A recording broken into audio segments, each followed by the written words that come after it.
हरिराम नाम का एक सीधा साधा, मेहनती और ईमानदार लकड़हारा अपने एक बंदर के साथ बैठा हुआ था।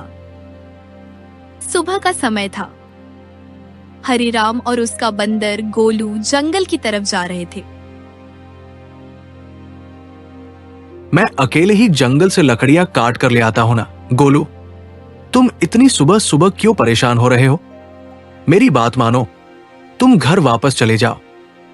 अरे हरिराम, अगर मैं भी तुम्हारे साथ चलूंगा तो काम जल्दी खत्म हो जाएगा, और जब दो लोग मिलकर काम करेंगे तो लकड़ियां भी ज्यादा इकट्ठा हो जाएंगी। सच में तुम मेरे सच्चे दोस्त हो। तुम कभी मुझे अकेला नहीं छोड़ते हो। हरिराम, उस दिन तुम नहीं होते तो शायद मैं अभी तुम्हारे साथ इस दुनिया में नहीं होता। तुमने मेरा अच्छे से ख्याल रखा है। मैं तुम्हें कभी अकेला नहीं छोड़ सकता। हाँ, वो तो है। जब से तुम मेरे जीवन में आए हो, तब से मैंने कभी अकेला महसूस नहीं किया। तुम मुझे कभी अकेला नहीं छोड़ते हो। हर सुख दुख में तुमने मेरा साथ दिया है। वैसे हरिराम, तुमने मुझे साथ में यह पानी पीने का मटका क्यों लाने को कहा? जंगलों में तो काफी नदियां हैं, हम उसी से पानी पी लेते। अरे मेरे दोस्त, जंगलों में नदी तो है, मगर उसके आसपास जंगली जानवरों का खतरा भी तो है। अब सोचो, हम पानी पी रहे हो, तभी कोई पीछे से खूंखार जानवर आ गया तो क्या करोगे? ऐसे वक्त में जान बचाकर भाग तो नहीं सकते। इसीलिए पानी साथ में ले जाना ही सुरक्षित है। अरे हाँ, ये तो मैंने सोचा ही नहीं। तुम तो बहुत बुद्धिमान हो हरिराम। हाँ, वो तो मैं हूं। इसी तरह बातों बातों में वो दोनों जंगल तक पहुंच जाते हैं और दोनों मिलकर लकड़ियां काटने लगते हैं। काम में दोनों इतने मग्न हो जाते हैं कि काम कब खत्म हो जाती है उन्हें पता ही नहीं चलता।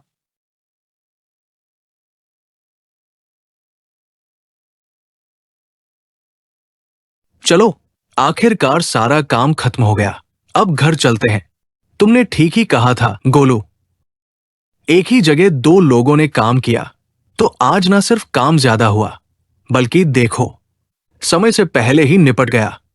मैं कुछ गलत कहता ही कब हूं? हरिराम, तुम रोज मेरी बात मान लिया करो, फायदे में रहोगे। हाँ, बिल्कुल गोलू। अब चलो घर की ओर निकलते हैं, लकड़ियों का गट्ठर उठाते हैं। और हाँ, ये अपना मटका लेना मत भूलना। हरिराम और गोलू ने लकड़ियों का एक एक गट्ठर अपने सिर पर रखा और जंगल से बाहर निकलने लगे। लेकिन तभी अचानक जोरदार बारिश शुरू हो गई। अरे रे, ये तो जोरदार बारिश शुरू हो गई। हम तो पूरी तरह से भीग जाएंगे और हमारे साथ साथ लकड़ियां भी भीग जाएंगी। फिर इनको कौन खरीदेगा? चलो जल्दी से कहीं छिपते हैं। अब इस घने जंगल में छिपने की जगह भला कहाँ मिलेगी? लगता है आज बारिश से हम तो पूरी तरह से भीग जाएंगे। गोलू, वो देखो, सामने कुछ दूरी पर एक गुफा नजर आ रही है। चलो वहीं चलते हैं। फिर हरिराम और गोलू बारिश से बचने के लिए तेजी से उस गुफा की ओर भागे और उसमें जाकर छिप गए। बाप रे बाप, बड़ी जोरों की बारिश हो रही है। हाँ, कल की बारिश ने तो सारी लकड़ियां भीग गई थी। अगर इसी तरह रोज बारिश हो गई तो हमें लकड़ियां काटना और बेचना बहुत मुश्किल हो जाएगा। तभी गोलू की नजर गुफा के अंदर पड़ी जानवरों की हड्डियों पर गई। लेकिन हरिराम, यहाँ पर तो बहुत सारी हड्डियां नजर आ रही हैं। ये गुफा आखिर किस जानवर की है? पता नहीं गोलू, मैं तो इस गुफा को पहली बार देख रहा हूं। बारिश से बचने के लिए पता नहीं हम किस दिशा में भागे, कुछ समझ ही नहीं आया। हरिराम और उसका दोस्त गोलू यह देखकर घबरा गए कि गुफा के चारों ओर सिर्फ हड्डियां ही हड्डियां बिखरी पड़ी थीं, मानो किसी खूंखार जानवर का अड्डा हो। अरे, ये हड्डियां देखकर तो लग रहा है कि ये गुफा तो किसी शेर या बाघ की है। अरे नहीं हरिराम, ऐसा लगता है कि हम किसी बड़ी मुसीबत में फंस गए हैं। क्या? फिर तो हमें फौरन इस गुफा से बाहर निकलना होगा, इसके पहले कि इस गुफा का शेर लौट आए। हाँ, तुम बिल्कुल सही कह रहे हो हरिराम।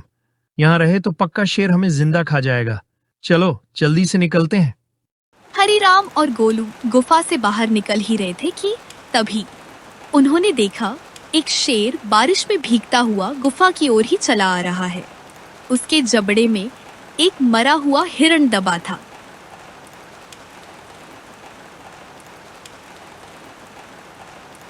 इस बारिश ने तो नाक में दम कर दिया है। अब जल्दी से अपनी गुफा के अंदर चला जाता हूं और सबसे पहले इस नरम नरम हिरण का स्वाद चखूं, फिर आराम करूंगा। अरे नहीं, ये शेर तो हमारी तरफ चली आ रही है। अब क्या होगा हरिराम? शांत रहो गोलू, मुझे कुछ सोचने दो। हर एक मुसीबत से बचने का कोई ना कोई रास्ता तो जरूर होगा। अब सोचने का क्या फायदा हरिराम? अब तो भाग भी नहीं सकते, कोई रास्ता भी नहीं बचा। अरे चुप हो जाओ ना, चुप हो जाओ। सुनो, मेरे पास एक तरकीब है। शायद हम यहां से बच सकते हैं। मैं जैसा कहता हूं तुम वैसा ही करना। जब तक हम खुद हार नहीं मानते तब तक हमें कोई डरा नहीं सकता। अरे यह भी कोई समय है भाषण देने का? खैर जल्दी बताओ क्या करना है। हरिराम गोलू के कान में कुछ कहता है। फिर वो गुफा की चट्टान पर अपनी कुल्हाड़ी से जोर जोर से मारने लगता है। ये आवाज सुनकर दूर से आता शेर आश्चर्य में पड़ जाता है और वहीं रुक जाता है।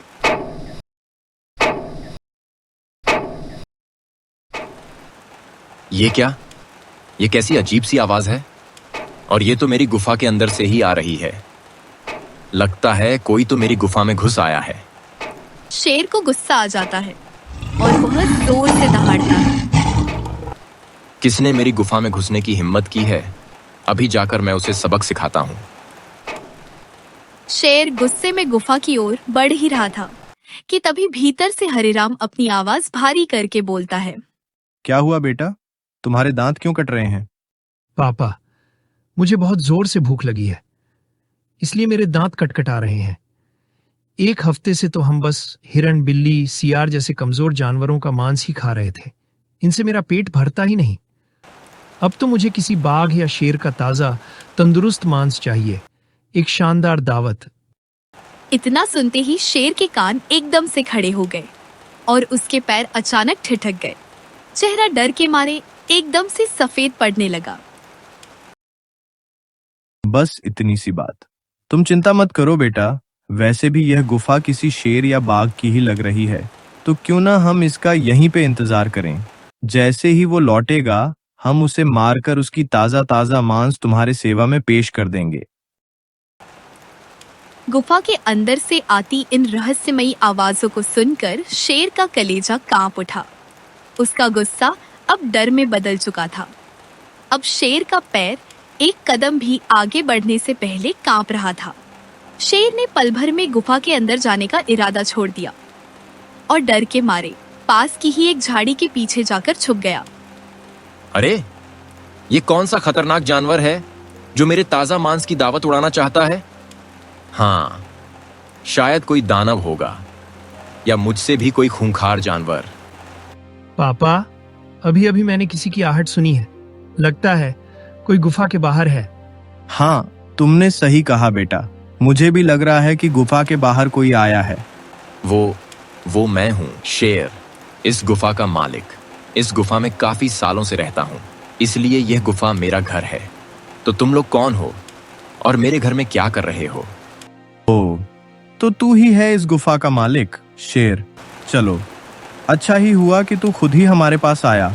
हमें बहुत इंतजार करवाया तूने। नहीं, मुझे छोड़ दो। अब पहले ये बताओ, तुम कौन हो? मैं हूँ सवा शेर। सवा शेर का नाम सुनते ही शेर के चेहरे का रंग उड़ गया।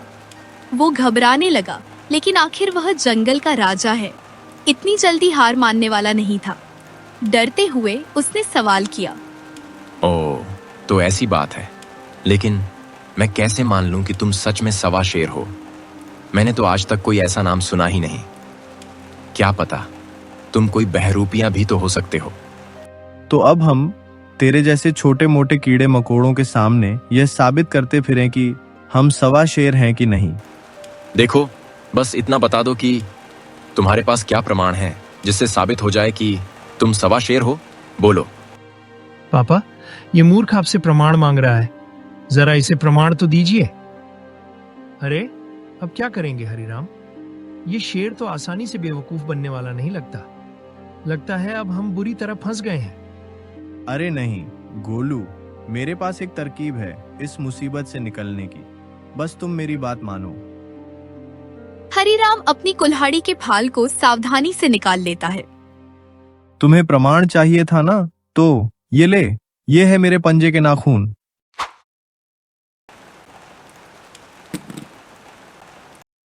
क्या इतना काफी है, या फिर मैं खुद बाहर आकर तुझे अपने पंजे से चीर फाड़ दूं, तब यकीन आएगा? शेर फाल देखकर घबरा जाता है। अरे नहीं, ये तो सचमुच बहुत बड़ा नाखून है। अगर इस सवा शेर का नाखून इतना बड़ा है तो ससुरा ये कितना बड़ा होगा। क्या करूं, क्या करूं, अब क्या करूं मैं?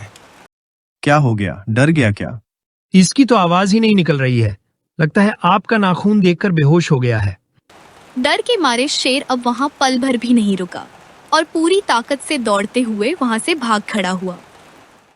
हरिराम और गोलू ने चैन की सांस ली। उन्हें लगा कि आखिरकार उनकी जान बच गई। उधर शेर डर से बेतहाशा भागे जा रहा था। तभी एक सियार ने शेर को ऐसे भागते हुए देख लिया। अरे ससुरा, ये मैं क्या देख रहा हूँ? जंगल के राजा शेर खान इतनी तेजी से कहाँ भाग रहे हैं? अरे महाराज, महाराज, रुकिए, रुकिए तो सही। क्या हुआ महाराज? आपकी तबीयत तो ठीक है ना? ये मैं क्या देख रहा हूँ? जंगल के राजा होकर भी आप बेमतलब किसी से डरकर भाग रहे हैं। अरे, आपको तो हमेशा बाकी जानवरों के पीछे दौड़ते देखा है, लेकिन आपके आगे और पीछे तो कोई भी नहीं है। क्या माजरा है महाराज? अरे अरे, मत पूछो सियार। मेरी गुफा में एक खूंखार सवा शेर आ गया है। मैं तो जैसे तैसे जान बचाकर भागा हूं। तू भी मेरी मान, यहां से भाग जा, नहीं तो वो तुझे भी नहीं छोड़ेगा। क्या कहा आपने? सवा शेर? अरे महाराज, ऐसा कुछ नहीं होता है। लगता है किसी ने आपको मूर्ख बना दिया है। सियार की बात सुनकर शेर को गुस्सा आ जाता है। मैंने कहा ना कि वहां सवा शेर है, तो अनाप शनाप बात करना बंद कर, नीच सियार, वरना तेरी खैर नहीं। ठीक है महाराज, मैं तो बस पूछ रहा था, क्या आपने उस सवा शेर को अपनी आंखों से देखा था क्या? देखा तो नहीं, लेकिन उसकी आवाज सुनी और हाँ, उसके नाखून का टुकड़ा देखा। भाई, उसका नाखून ही इतना विशाल था कि क्या कहूं। मगर महाराज, देखा तो नहीं ना? मेरी बात मानिए, एक बार मेरे साथ वापस चलिए। आप और मैं मिलकर पता लगाते हैं कि सच में कोई सवा शेर है या फिर किसी ने आपको चतुराई से मूर्ख बना दिया है। क्या? अरे नहीं नहीं, मैं वापस बिल्कुल नहीं जाऊंगा। तुझे जाना है तो जा, मुझे अपनी जान बहुत प्यारी है। अरे महाराज, आप घबराइए मत, मैं आगे आगे रहूंगा, आप बस मेरे पीछे रहिएगा। मैं आपको सुरक्षा दूंगा, कुछ नहीं होगा आपको। अच्छा, तो चल, ठीक है, लेकिन अगर कुछ गड़बड़ हुई तो मैं भाग जाऊंगा। शेर और सियार धीरे धीरे गुफा के पास पहुंचे। उधर हरिराम और गोलू गुफा से बाहर निकल ही रहे थे कि तभी अचानक शेर को दोबारा आता देख लिया। वो दोनों घबरा कर फिर से गुफा में घुस गए। अरे नहीं, ये तो फिर से वापस गुफा में आ गया और इसके साथ कोई और जानवर भी इसी तरफ आ रहा है। शायद कोई सियार है। तो अब हम क्या करें? कुछ नहीं, यहीं छुपे रहते हैं और देखते हैं कि वो वापस क्या करने आया है। मुझे तो लगा था कि अब तू वापस नहीं आएगा, मगर तू वापस आ गया। आज तो खाली पेट सोना नहीं पड़ेगा। सियार की दी हुई हिम्मत और जंगल के राजा होने के अहंकार के साथ शेर ने धीरे धीरे हिम्मत करके गुफा की ओर मुंह करके बोला, नहीं नहीं, ऐसा कुछ भी नहीं है। एक बार बाहर तो आओ। मैं देखना चाहता हूं कि तुम कितने बलवान हो, और तुमने मुझे भी तो नहीं देखा है। मैं भी कोई कमजोर खिलाड़ी नहीं हूं। मैं इस जंगल का राजा हूं, राजा। ये नाखून जो तुमने बाहर फेंके हैं, ऐसे नाखून तो मेरे पास बहुत सारे हैं। कुछ और हो तो बताओ, वरना मैं तुम्हें सवा शेर नहीं मानता। शाबाश महाराज, ये हुई ना बात। अब लग रहा है ना कि जंगल के असली राजा वापस आ गए हैं। गुफा के अंदर हरिराम और गोलू अब चिंता में डूब गए थे। शेर की यह बात सुनकर उनका आत्मविश्वास धीरे धीरे कम होता जा रहा था। बड़ा ही ढीठ जानवर है ये, मान ही नहीं रहा, और ऊपर से ये नालायक सियार भी हौसला बढ़ा रहा है। अब तुम ही बताओ हरिराम, इनसे पीछा कैसे छुड़ाएंगे? सुन बे शेर के बच्चे, तूने मुझे बहुत गुस्सा दिला दिया है। अब तुझे मुझसे कोई नहीं बचा पाएगा, और जो यह कायर सियार तेरे साथ है उसे तो मैं अचार की तरह चाट चाट कर खाऊंगा। गोलू, इन लकड़ियों से दीवार पर जोर जोर से आवाज करो, जिससे यह लगे कि मैं बाहर शेर की तरफ जा रहा हूँ। और वो मटका कहाँ है? उसमें पानी तो भरा है ना? हाँ हाँ, ये रहा मटका और इसमें पानी है। हरिराम जल्दी से पानी का मटका उठाता है और बाहर की तरफ फेंकता है। वो सीधा शेर और सियार के पास जाकर गिरता है और चूर चूर हो जाता है। अरे ये क्या था? ये तो कुछ समझ नहीं आया महाराज। न जाने क्या अजीब सी चीज थी। ये तो मेरी थूक थी। हाँ, तुम दोनों को देखकर मेरे मुंह में पानी आ रहा है। अब मैं तुम्हें खाने आ रहा हूँ और तुम्हें मुझसे कोई नहीं बचा सकता। उधर गोलू ने भी गुफा के भीतर लकड़ियों से चट्टान पर जोर जोर से मारना शुरू कर दिया। लकड़ी की हर एक आवाज पर शेर के दिल की धड़कन तेज हो रही थी। शेर की घबराहट के मारे जान सूख गई। अरे नालायक सियार, तेरे चक्कर में मेरी जान चली जाएगी। मैं तो भाग रहा हूँ, मुझे इतनी जल्दी मरना नहीं है। अरे रुकिए, रुकिए तो महाराज, पहले उसे बाहर तो आने दीजिए। मुझे तो लगता है कि वो कोई ढोंगी है जो अपनी चतुराई से हमें मूर्ख बना रहा है। अरे हट मूर्ख सियार, खुद तो मरेगा ही, साथ में मुझे भी मरवाएगा। तेरी बातों में आकर एक बार फंस चुका हूं, अब और नहीं। वो सवा शेर सच में बहुत खतरनाक लग रहा है। गुफा की कौन परवाह करता है? जंगल में गुफाएं कम हैं क्या? अपने लिए मैं कोई और गुफा ढूंढ लूंगा। जान है तो जहान है, भागो। उसके जाने के बाद हरिराम और गोलू राहत की सांस लेते हैं और गुफा से बाहर निकलते हैं। कैसा डर के मारे भागा वो शेर। हरिराम, मानना पड़ेगा, तुमने तो कमाल ही कर दिया। बहुत ही डरपोक और मूर्ख निकला जंगल का राजा। और ये देखो, ये सियार तो यहीं रह गया। मुझे तो पहले से ही शक था कि तुम कोई ढोंगी हो, मगर वो मूर्ख शेर मान ही नहीं रहा था और डर के मारे भाग गया। लेकिन रुको, मैं उसे फिर से वापस लेकर आऊंगा, और इस बार वो तुम दोनों को नहीं छोड़ेगा, कच्चा चबा जाएगा। इतना कहकर सियार तेजी से वहां से भागता है। गोलू डर जाता है। उसके चेहरे की हंसी अचानक चिंता में बदल जाती है। अरे अब क्या करें हरिराम? अब यहाँ से फौरन निकलना होगा गोलू। अगर वो वापस आ गया तो वाकई में हमारी खैर नहीं। जितना जल्दी हो सके इस गुफा से दूर भागो। चलो। हरिराम और गोलू पीछे देखे बिना वहां से तेजी से बाहर निकल जाते हैं। उधर सियार दौड़ता हुआ सीधा शेर के पास पहुंचता है। महाराज, महाराज, रुकिए, रुकिए तो सही। अरे जंगल के राजा, भागना बंद कीजिए, मेरी बात तो सुनिए। अरे अब तू मेरे पीछे क्यों आ रहा है? और तू सवा शेर से बच कैसे गया? अरे महाराज, कोई सवा शेर नहीं था। वह बस एक इंसान और बंदर थे, और आपको चालाकी से डरा रहे थे। उन्होंने आपको मूर्ख बना दिया। मैं तो कहता हूं, आप बस एक बार वापस चलकर खुद ही देख लीजिए। क्या बात कर रहा है? क्या सच में? तभी पेड़ की डाल पर बैठा चालाक चिल यह सब सुनकर कहता है। क्या माजरा है महाराज? आखिर यहाँ किस बारे में बात हो रही है? जरा मुझे भी तो बताओ, शायद मैं आपको कुछ मदद कर सकूं। अब बात यह है कि मेरी गुफा में कोई सवा शेर और उसका बेटा घुस गया है। उसके नाखून और थूक बहुत भयानक थे, मैंने खुद अपनी आंखों से देखा। लेकिन यह सियार कहता है कि वहां कोई इंसान और एक बंदर थे। अब भला कोई तुच्छ इंसान और बंदर ऐसा कैसे कर सकते हैं? मुझे तो लगता है कि यह सियार जरूर उस सवा शेर से मिला हुआ है, और तुम्हें फंसाकर उसके पास ले जाने के बदले में इसे भी तुम्हारा मांस खाने को मिलेगा। बस उसी लालच में यह सियार तुम्हारे पीछे पीछे आया है। चिल ने शेर को भड़का दिया। अब तो सियार की खैर नहीं। अरे अरे रे, ये तू क्या बक रहा है? चुप हो जा, नालायक कहीं का। तू मुझे मरवाएगा क्या? अरे शेर खान, इसकी बातों में मत आओ। ये चिल गलत कह रहा है। मैंने खुद अपनी आंखों से देखा है कि वो एक इंसान और बंदर थे। जल्दी चलो, वरना वो हाथ से निकल जाएंगे। मेरे साथ गद्दारी? तू मुझे सवा शेर का खाना बनाना चाहता है, मेरा मांस खाना चाहता है ना? मैं तुझे छोड़ूंगा नहीं। शेर गुस्से में सियार को एक ही पंजे में फाड़ देता है। सियार चीखता चिल्लाता रह जाता है। इसके बाद शेर वहां से चला जाता है। फिर डाल से चिल उतर कर आता है और सियार का मांस खाने लगता है। अरे शेर हो या सवा शेर, भाड़ में जाओ। मुझे तो अपने खाने का इंतजाम करने से मतलब था। जो हो गया।